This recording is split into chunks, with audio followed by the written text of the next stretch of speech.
What's up, everyone? I am here practicing social distancing. Garage door closed. Staying away from all customers and friends and just staying busy getting down in the garage. So how am I getting by during Corona? Well, food in the refrigerator, just doing what I gotta do just with the immediate family, and getting some good old-fashioned quality garage time done. So what we're working on is this 2004 Nissan Quest minivan. Hope you guys are staying safe, whatever you're working on, whatever you're doing. I'm going to talk a little more about this. We've done a lot of work to this thing. Show you over here, the intake manifold is off. It was painted flat black. I don't like flat black. Ugh, can't talk. Flat black. I don't like it. But it's what was available at the time. It was free. Customer didn't pay for it. I had it around the shop. Figured why not use it. This is why I don't use it. It gets dirty. Yes, this can all be clean, but even if you clean all that off, I just don't like it. It's just dirty. It needs to be clean, but I still don't like it. It just flat black looks bad to me. I like gloss black. Anyways, moving on. This thing came in. We did the valve covers. We did the fuel injectors. I painted the fuel rail. Why? Just because it's proof that it had been removed when somebody looks at it, you know? The 3 coils in the back were replaced. To recap, for those that haven't watched prior videos on this made, replace these solenoids, both front and back. Here's that one, and there's the one in the back. If you're going to remove this intake manifold, it's not fun to remove. It would be a good time to go ahead and replace those. They're fairly cheap online. They're notorious for going bad, and then you don't have to remove the computer, which sits over there, windshield wiper, motor, assembly, everything that comes across the top here. We did struts on this thing. We did a lot. We did a suspension. We did the whole top end tune-up. Valve cover gaskets, if you watched the videos before, are brand new. Meaning the back one it came with a brand new PCV valve. And let me show you guys. Let me get my little step ladder so I can climb up here and show y'all.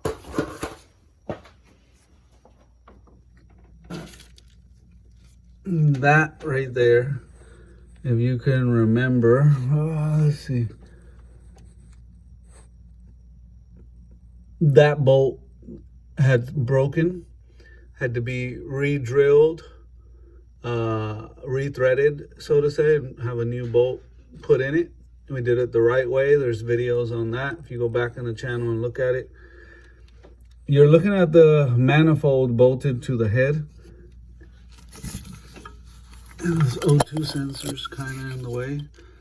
But there you can see the 2 bolts. The 2 bolt holes that go down, and so those 2 bolts go from the top down, and then the other 2 come from the bottom up on that manifold. And then if you come over here and you look at this manifold, it's the same thing. It has 2 bolts that are going from the top down right there. And then here's your other bolts that go from the bottom up. There's your upstream O2 sensor there. You have the upstream O2 sensor there. There's a total of 4. Those are the 2 that go up top.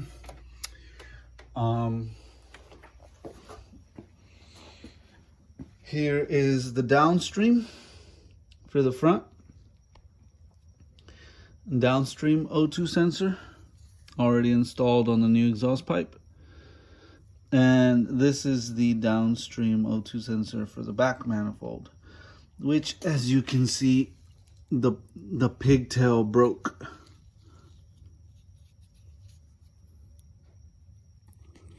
So it is definitely broken.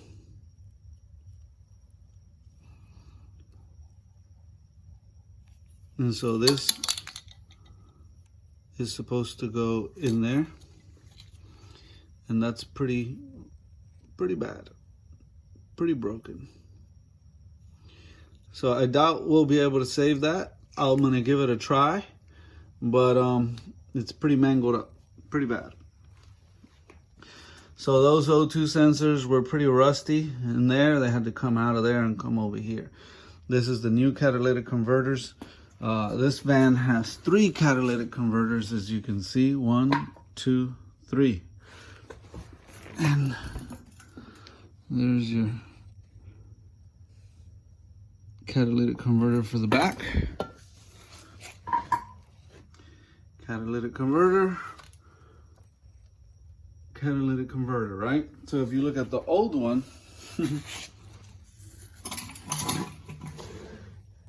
somebody had hollowed it out.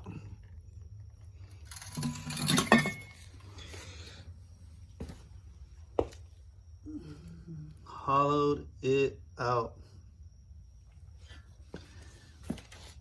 Completely hollowed out. That's what it should look like. Hollowed out. That's what it should look like. Hollowed out. And you get it. Should look like hollowed out. So this one comes with the hanger. Have to put that hanger on this over here. Has your flex pipes like those over there. Everything else will work. Everything else is the same. So the engine's a V6, and the oil pan obviously sits there, and then this is the back side of the engine towards the firewall, and that's the front towards the radiator. And as you can see, this thing right here has like studs that stick out with nuts that thread on in your gasket. So the new one doesn't come with the studs. And it's got some pretty wide bolt holes. So we're gonna have to get some bolts for that. They include bolts, but they're not the best quality bolts. To get these studs off of here, forget about it. It's not worth the aggravation. That's pretty on there. I'll show you moving up here to this. These are the four that I had a mosquito on me. These are the 4 that go from the bottom up. They actually go in this position, like that. From the bottom up, those 4. I just have them in this way so that I don't lose them. But you could see how rusty they are. They need to be cleaned up. And then these have the studs. And these studs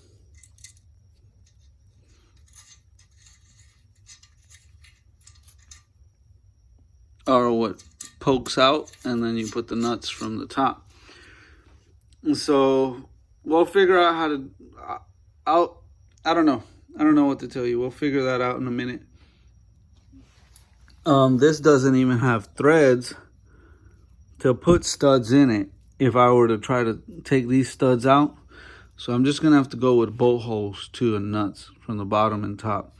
And then from the other 4 here, I'm gonna go ahead and reuse those from the bottom up, 1, 2, 3, 4 there, and get 2 bolts and a nut to go all the way through there. This will actually be the first thing I install in the front manifold.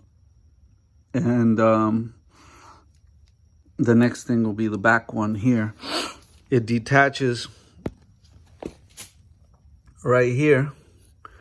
It came with these little nuts and washers, which are kind of cheesy, low quality graded stuff. It had this hole, and I had to find a bolt to plug that hole with. I don't know what that hole is for, but I needed to be plugged, so I found a bolt to plug it, so that's sealed now. And it obviously has a gasket that goes in between here. I'll show you that over here on the table. So this is, you can recognize which gasket is for what. And then you have your donut rings, and then you have your other two triangular gaskets. It came with these bolts and nuts and washers. I'm gonna use as many of these. Oh, excuse me for yawning on y'all.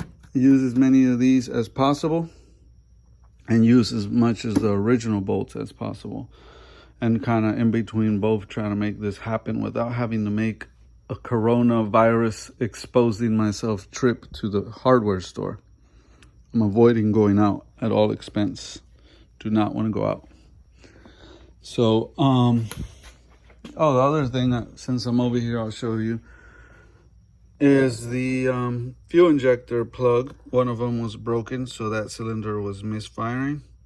Plug was broken, and the voltage was running hot on it. You can see the wire getting cooked. So I snipped that off. I got a new connector for it. It's got a pretty long wire. And here's your part number on that if you want to order one for your Nissan Quest. So there's that. Thank you, BWD. We'll be installing that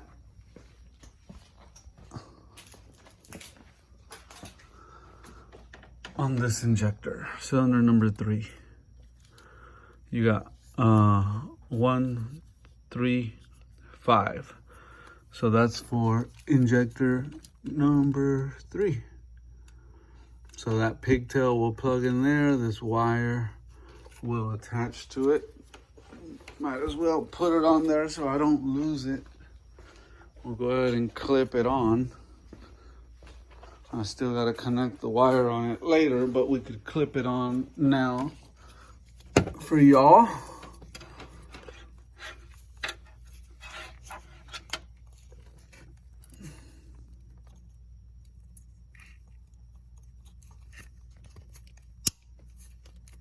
Clipped on nice and tight. So now we got to take these wires and run them to these 2 wires. I'm gonna look up which one's power and which one's ground, but if you don't want to look it up online, the easy way to do that is to look at the other injectors, because it's usually similar. So if you had access to, like, look here, this camera will focus. I might have to peel that up a little bit. One of them is solid and the other one has the stripe. It looks like the left side is the solid one.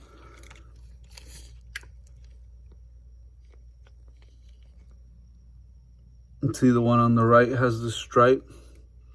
The one on the left is solid. And so you want to put solid one on the left and the striped one on the right. Connect it that way and you're pretty much right. I will still look up the wire diagram just to be absolutely sure. But if you didn't have access to one and that's the way you wanted to confirm, then you would do that. If you look here, you have stripe and solid on the right. Here, stripe on the left, solid on the right. And the same over here with this one. Stripe on the left, solid on the right. So stripe on the left, solid on the right on cylinder 246, and on cylinder 135, it's backwards. It's show you one more time. It's stripe on the right, solid on the left. Stripe on the right, solid on the left. So we'll do it that way over here. Stripe on the right, solid on the left. And that's a pretty simple connection. Now when I connect this, because it's buried where the intake manifold goes, I will do this right. I will crimp it real good, solder it, tape it up, you know, take all that good connection, make sure it's seriously a good connection before I put the intake manifold back on there. And I made sure we were getting power to that Made sure we were getting power to everything else that I installed here. So yeah, last thing I didn't mention on this exhaust is some of these studs, when you're taking this off, some of the nuts will come right out the way they should. Leave the stud there, right? This is for the back side. The ones that come from the back of the engine facing up. No, this actually, I take that back, faces down. These go from the back side and they come up through here.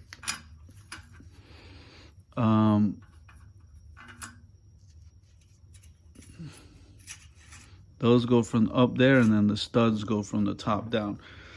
But sometimes you'll get them like this, where the whole stud comes out, right? See if this thing will focus. And the whole stud comes out with the nut. And that stud should have stayed in and just the nut came out. You see, this was rusty, crusty. So, whatever. The important thing is it came out. It's rusty even going back in. This won't be getting used. This is going to the scrap. But, definitely, wanted to point that out when you go to take yours out if you're attempting to do this job. I was lucky enough to not have any of these bolts break or snap, other than the whole stud coming out here as a whole, and this pigtail breaking right there on that downstream O2 sensor. Nothing else broke. And this was a pretty bad one, because I'll show you, I'll come around over here and show you. They had already welded this together. When they took it out to punch it out, they welded that back together. See the hack job they did there?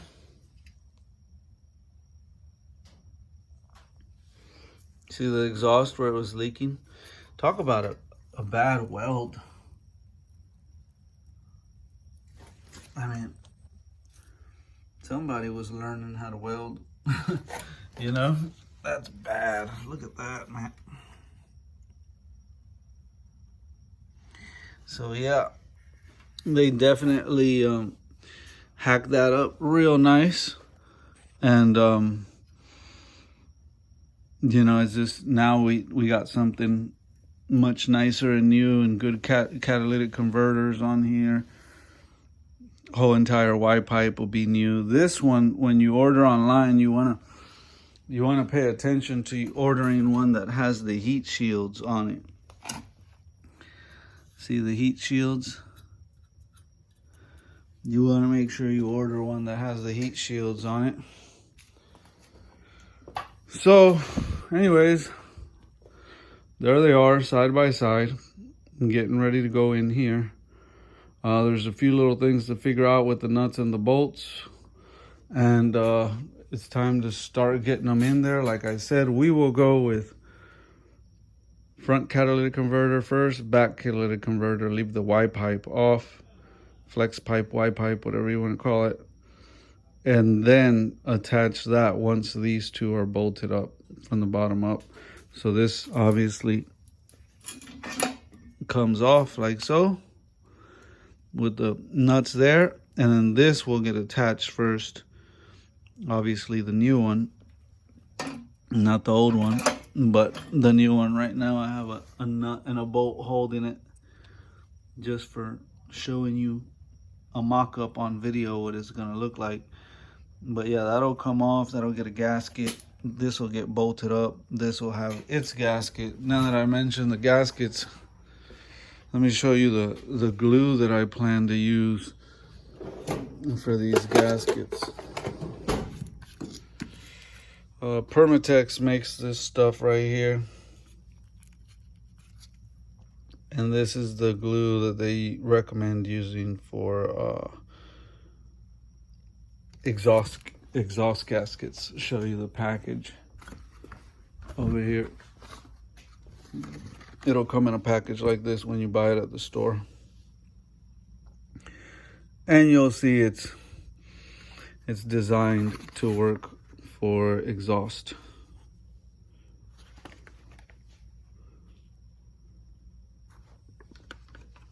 Mosquitoes.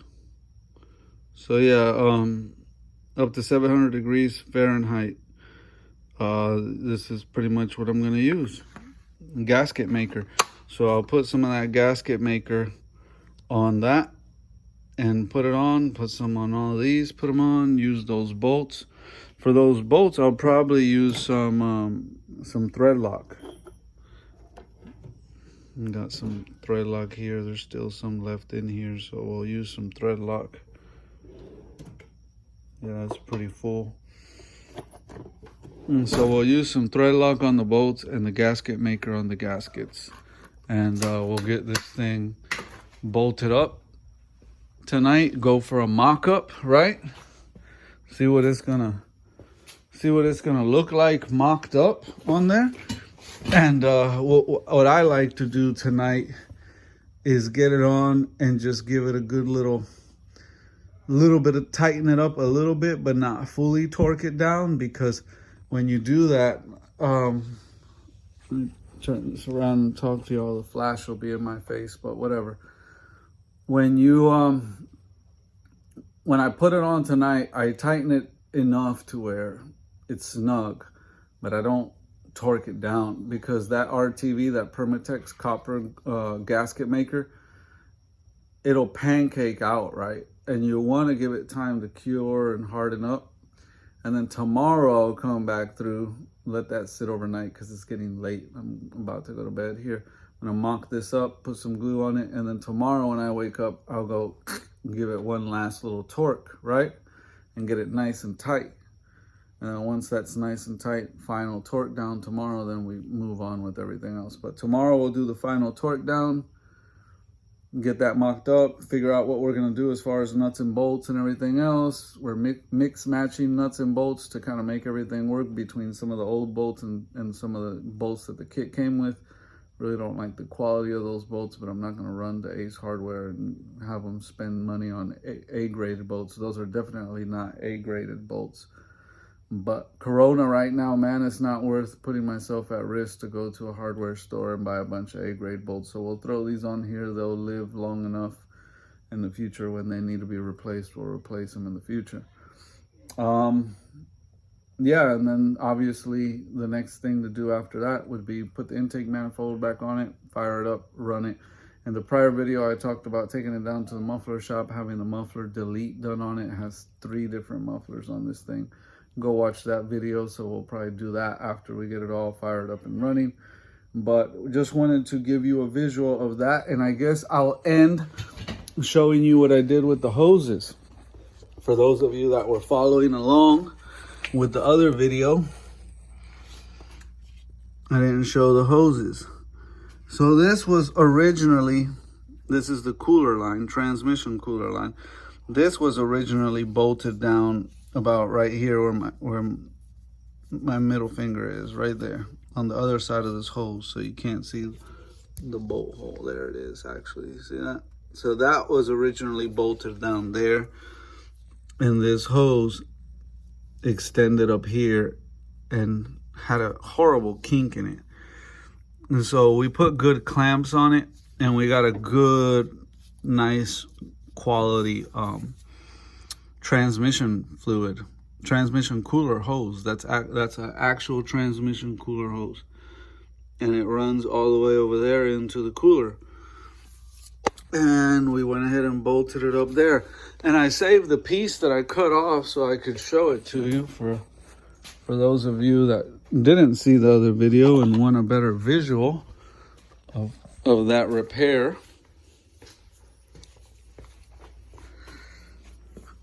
Okay.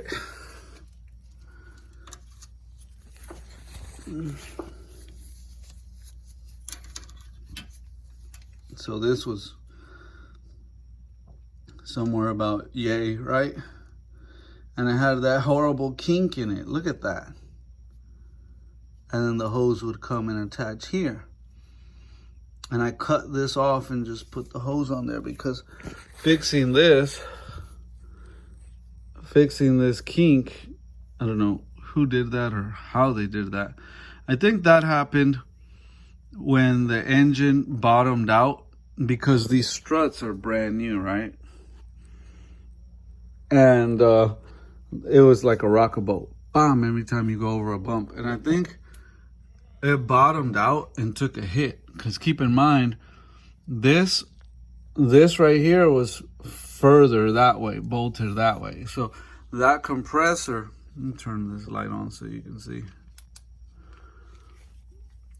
So that compressor could have easily binged this when it bottomed out. One of the motor mounts is bad, and the struts were bad, and this stuff was all over the place. And keep in mind that this was further over. So I think that compressor came down on it is what happened and smashed it. And it's a good thing that it smashed the aluminum hose and just kinked it like that, because if it would have smashed the rubber hose, you know, it would have broke right through it and you'd have transmission fluid everywhere, right? But either way, I installed it. As you can see, I drilled a hole on the frame here and put that same bracket out here to push it away from the compressor. So in the future, if this thing ever did bottom out, it would, I don't know how well you can see that there, but it would clear the hose before the hose was further in on the left over there. It was about right there. So now it got pushed over here. So it's got some more clearance now from that ever happening again. That's why I decided to move it over and bolt it on the outside of the frame instead of inside over here. But anyways, that new hose is on there. That's, I think, a deep enough explanation of that. There's no way that a good amount of fluid was flowing through there. You can see a little pinch of fluid that was still struggling to get by. But that was pretty bottomed out. You can see where it took a hit too. You see the gashes in it. So yeah, we cut right through that, put a new hose on that. And then what else did we do? Let's show you this over here. This was another hose that I went ahead and repaired. And I just put this little heat insulator on it, but that's a brand new hose, and that's coolant that passes through there. That's for the oil cooler. And I just put that there to kind of protect it, but it does have brand new clamps on it also. Good clamps, because these had the kind of clamps that you pinch with the pliers, and I don't like those. These you could actually torque down and get a good bite on them. And so we used high quality hose for that. No cheap hose anywhere. It unbolts from there and from under there, and then you have access to the metal line moving back and forth, and then you could remove that hose, because the gap in between is like so little that unless you unbolt it, you're not going to be able to get the hose off. But yeah, so that's got a brand new hose on there. It's not going to leak coolant from there and overheat. And then if you can see over here, I don't know how well you can see that, but then that's the other side of the oil cooler. So coolant goes in through there. Here's your oil filter, and then coolant also goes through there, and that's the oil cooler. I'll use this creeper and I'll lay down and I'll show you from underneath. Give me a second to lay down.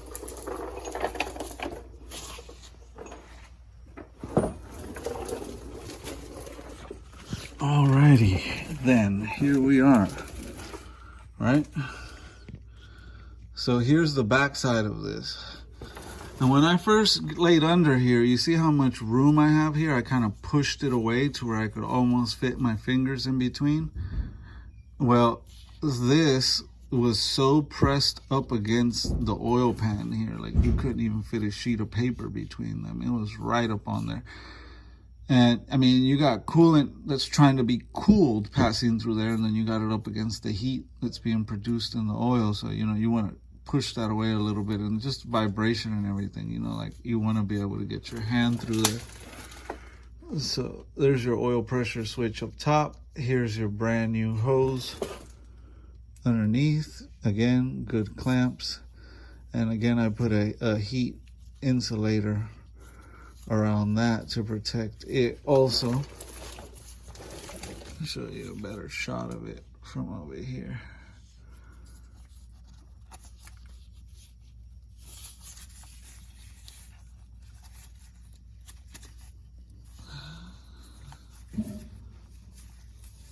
So there's that. It's kind of coming apart here at the end, but I had that in the drawer. I knew that that heat insulator was going to come in handy one day for something. And it's just protecting the hose so that the hose will live longer. That's all it is. It's like a little heat sleeve, you know. So we put that on there, and we put the new hose on there, and we push that back off of it to give it some more room. And if you noticed, last time we were under here, this transmission was so dirty. I don't know if y'all, the ones that watched the other video, we went through like 12 cans of brake cleaner and cleaned this up real nice. The whole subframe, everything nice and clean. It was all like caked, like just caked with the grease. So we got all that cleaned up. And the last thing that you know, I want to talk about in the video, I guess, here is the motor mount. I don't know how well y'all can see it.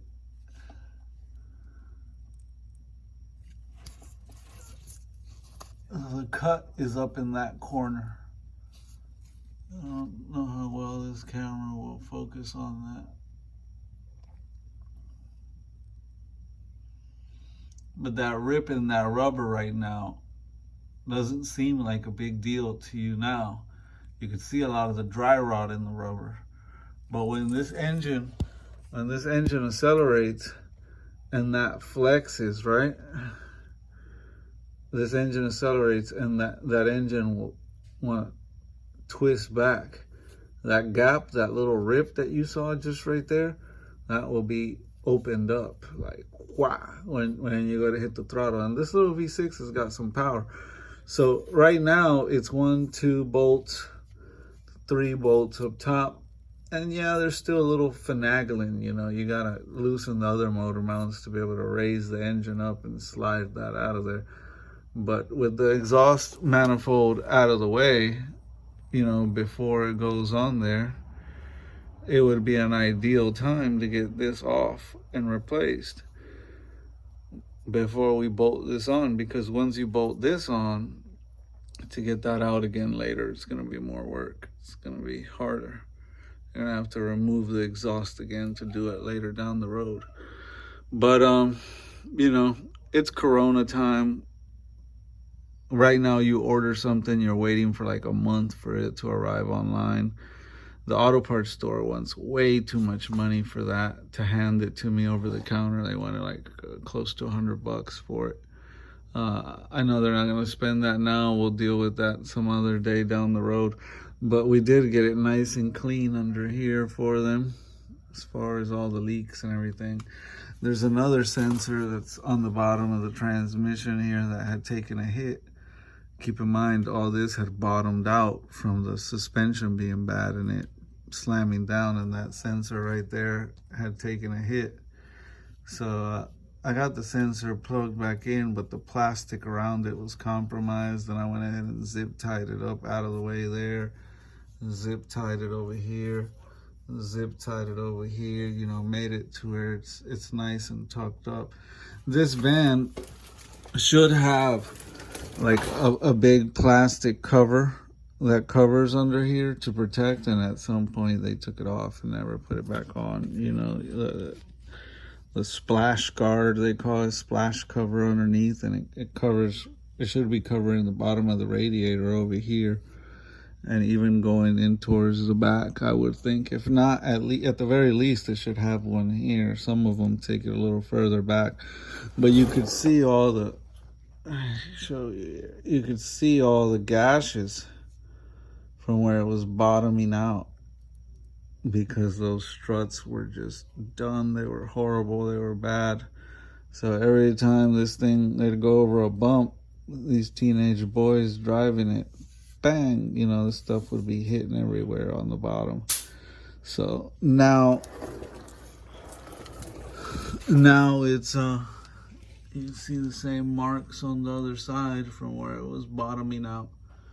Now it's not going to bottom out anymore. That sensor is protected. You can tell that bracket got bent there. I mentioned in the other video the transmission kind of resting on it a little there.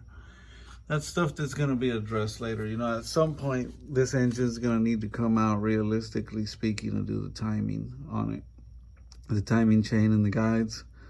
Until that happens, we're pretty much done for now. We're not going to go crazy. It's Corona time, you know. It's ordering parts now and doing all the work and having to go to hardware stores and auto parts stores. It's not a smart thing to do right now. So we're going to pass. We've done enough. We're going to get it running. We're going to enjoy it. When the timing starts rattling and making noises, we'll pull this engine out. We'll do that motor mount. You know, we'll address this issue where it's hitting against there. We'll straighten that bracket out.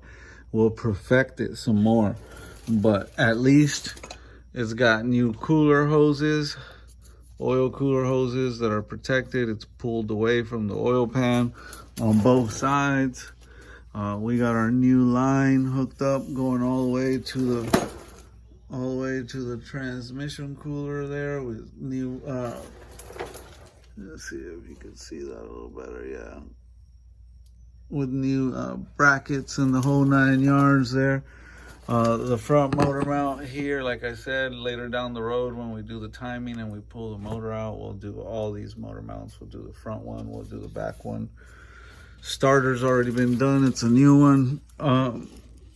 Right now what I was gonna do is work on installing this, getting the mock-up done on it. As you can see, that O2 sensor is kind of fouled up, you know. Honestly, it could use 4 new O2 sensors, especially with the new catalytic converters and all that. But whatever, like I said, it's Corona time. Ordering O2 sensors, waiting for them to arrive. You know, we just need to get these people their van back and let them enjoy it. We'll deal with all that stuff little by little in the future. Right now, I was gonna actually put a little bit of lube in all the holes because it's rusty, and get my nuts in there and go that route. I'm not gonna Loctite those. I'm just gonna lube those so they don't rust out more. I'm gonna Loctite some of the other more important bolts. But yeah, let me see if I can get out of here. Oh yeah. All right, we made this video long enough. Most of y'all are sitting at home bored and tired of watching negativity of the coronavirus. So there's something you can watch about a Nissan Quest, 2004 Nissan Quest getting some love. These 3.5 motors, man, they put them in the Altimas, they put them in the Maximas, they put them in the 350Zs, believe it or not. They're motors that are used, Nissan has had a lot of success with. They put them in Pathfinders. I mean, they use these motors in a lot of stuff, in the Frontiers. I could just keep going. I don't think they put them in the Titans. The Titans got a V8. But yeah, it's a popular motor in the Nissan family. They're all pretty much very similar, even though this one's in a Quest minivan. It's probably very similar to it being in your Altima or your Maxima or your, you know, whatever it is, your 350Z even. It might be a different configuration because it's rear wheel drive, but it's pretty much same motor, same downpiping, same flex pipe, you know. So a lot of these things are the same. At some point this van must have been up north because of the rust. Maybe yours never was, so bolts come off nice and easy, but you just got to be prepared, plan.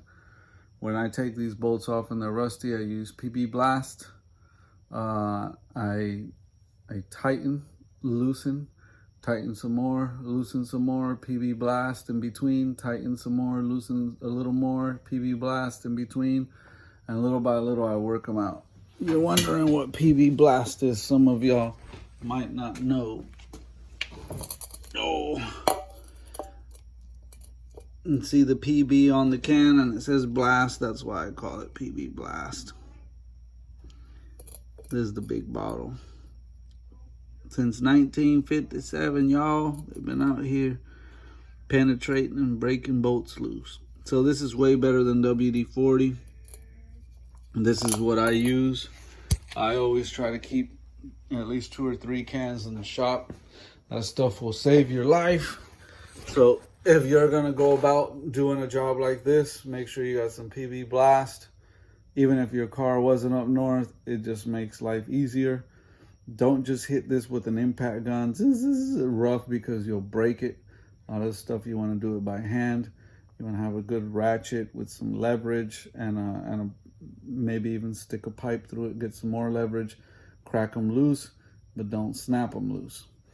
Anyways, those are little tricks. Just remember, tighten, loosen, tighten, loosen. Don't just loosen and try to force it all the way out. Most of these bolts would have snapped if I would have did that. The PB blast, and with patience is a virtue, little by little, working them out one at a time. That's the difference maker in getting these things out without breaking any bolts. I didn't break any bolts. One of the studs came out with the whole stud, as you saw, but it didn't break. So I didn't have to rethread and helicoil or do nothing crazy. Drill stuff out. It was a pretty smooth job as far as that. Anyways, I've rambled enough. I'm going to let y'all go. I'm going to mock this thing up, put some gasket maker. Thanks for watching. Stay safe during the corona. I'll be locked up in the garage here working on this. And then when I'm done with this, I got the next project over here. Give you a sneak peek. It's a 2015 Audi. It's a 2015 Audi A5. Freaking mosquitoes. 2015 Audi A5 engine getting ready to go in. So we'll be doing a lot of prep work on this and getting it ready. Do the rear main seal in there. We got a lot of stuff we got to do to it before we put it in. So I'll be working on finishing this. I should be done with it probably tomorrow, hoping, as long as the bolts and everything work out good.